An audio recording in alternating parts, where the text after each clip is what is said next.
You will remember factors from your multiplication lesson. Factors are integers, or whole numbers, that multiply together to make another number, such as 6 times 2. The result of multiplying factors together, here 6 times 2, is called the product, which in this case is 12. 12 is the product of the factors 6 and 2. The product can also be called a multiple of either of the factors. Learning about multiples will help you answer important questions on your GED Math exam. Multiples and common multiples. A multiple is the product you get if you multiply factors together.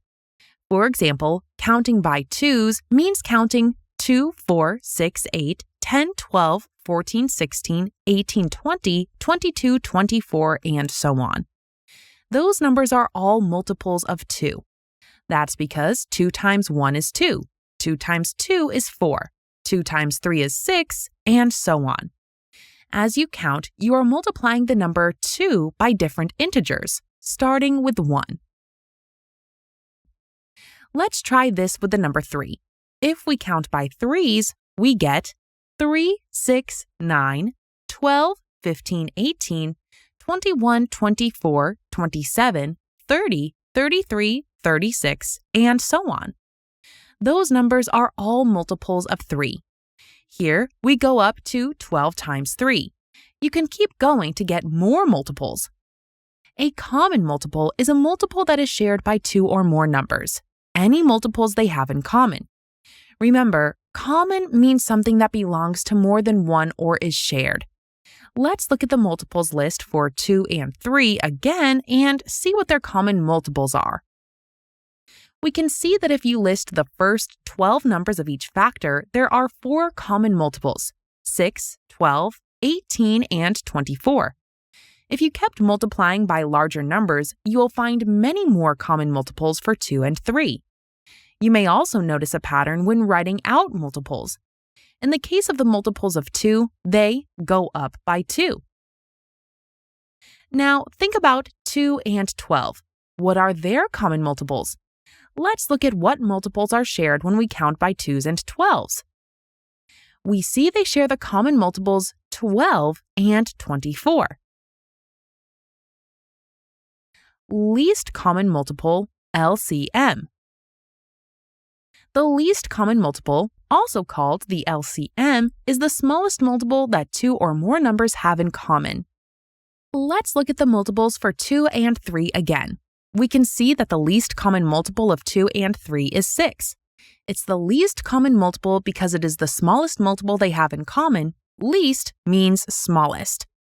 So, what is the easiest way to find least common multiples? When you know your multiplication tables without thinking, you can easily spot LCMs for simple numbers. Otherwise, make a list of the multiples of both numbers and identify the smallest one they share in common. Let's try this question. True or false? 12 is the LCM of 3 and 4. Answer: true. The multiples of 3 are 3, 6, 9, 12, 15, 18. And the multiples of 4 are 4, 8, 12, 16. Since 12 is the smallest multiple they have in common, it is their least common multiple. Important note: sometimes the least common multiple is the product of the two numbers. This happens if the two numbers do not have any common factors except for 1. Let's try an example. What is the LCM of 5 and 6? 5 and 6 do not have any common factors except 1.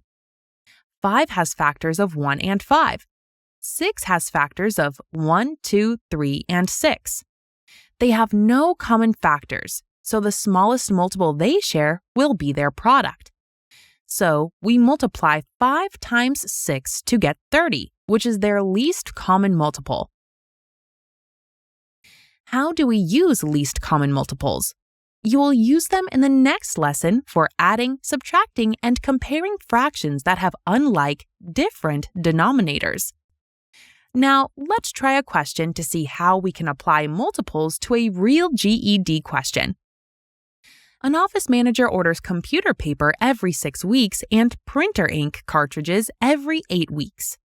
If she places an order for both paper and ink this week, how many weeks will it be until she orders them both in the same week again? A.